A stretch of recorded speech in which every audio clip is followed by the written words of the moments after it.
How did you know Bruce Tennison? Bruce Tennison works in the parking lot next door to my office where all the partners in my law firm park our cars. So I see Bruce. I would see Bruce. He actually had a stroke a couple of years ago and he's now disabled and not working. Bruce is a super friendly guy and he always called me Slim, which I was appreciated because it wasn't an adjective that was often used to describe me. So I was grateful.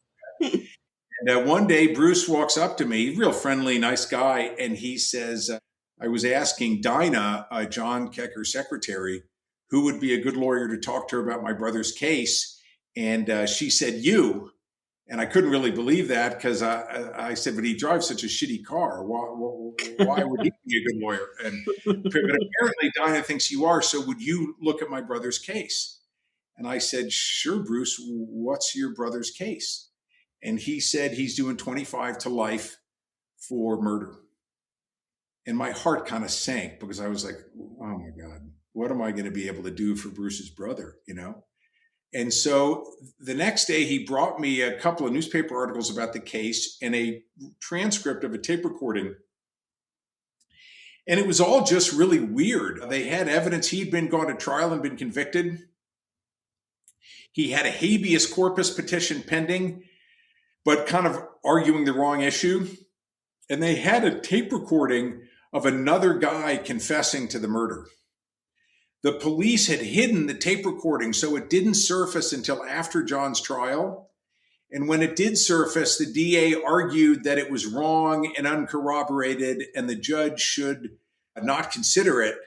And then the judge said, well, you know, the defense hasn't made a showing that this witness is unavailable. So under the hearsay rules, I consider this tape recording inadmissible. I'm not even going to consider it.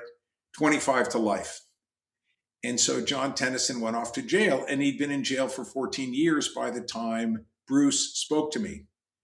And so I started reading about the case, and it became clearer and clearer the more I learned about it that the prosecution's case actually made no sense geographically. This killing followed a car chase. And so there were witnesses who were hearing shots fired and tires screeching at 2 o'clock in the morning, looking out of the windows of their apartments, seeing the cars. So you could piece together the geography of the car chase from the testimony of these witnesses who saw it. It was going down this street, then they turned left here, then they went So here. wait, who's the car chase between at this point? The car chase is between whoever killed this guy and the guy they were chasing. It was a gang-related thing in a part of San Francisco called Hunters Point, where there was a lot of gang activity back then.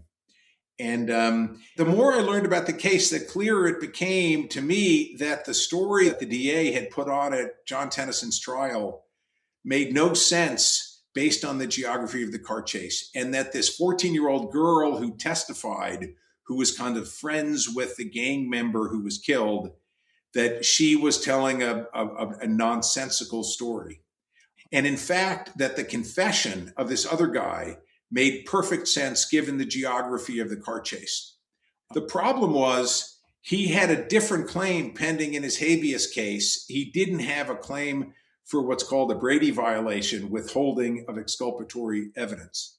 So my partner, Ethan Ballo, who's not my partner anymore, sadly, but who I mentioned earlier talking about the baseball case, he and I drove up to a very depressing place in the California foothills called Mule Creek Prison. And we met with John Tennison, Bruce's little brother, his chubby little brother, John. And John said to us, first thing he said to us is, why do you want to do this? Why do you care about me? It's actually a pretty good question, you know? And I said, that's a good question. Why do I care about trying to undo the injustice that's been done to you? I guess because I can. I can't give you a better answer than that. I think I can do it and I want to do it because it just ain't right. And I said, but the problem is you have a habeas case pending with the wrong claim. You can't win this claim. The right claim, we have to go back to the state court. We have to submit it there. They'll deny it, which gives us the right to pursue it federally, but it'll take a year before we can pursue your habeas claim in federal court. And John Tennison looked at me and he said, hey man, I can do the time standing on my head if that's what we got to do. I just worry about my mom. And I said, that's when I knew I would represent John Tennison. And guy's in jail, and he's not worried about himself getting out. He's worried about what it's doing to his mom to have to come see him. Take us, Elliot, to that day in court where you're finally going to plead John's case. And perhaps the most important audience member there is not even John, but is John's mom. John's in Mule Creek Prison. He's not in court. We stand up in court, and we're up against the California AG. They handle habeas cases, and they were pretty cocky. And so the AGs gave their notice of appearance. We had what we did, which seemed a little crazy. We withdrew his habeas petition. We went back to state court to try and put in the right claim, the Brady claim. But meanwhile, we asked the court to allow us to take discovery to preserve the evidence. And the DA was mocking that, saying, the AG was mocking that, saying, oh, you're withdrawing your claim, but you want discovery on it? That doesn't make a lot of sense. So we were in court to argue that motion. And they stood up and gave their appearances. You do in California court. They said their names. They were for the AG. There was me and Ethan, and there was one person in court. Her name was Dolly Tennison, John's mother.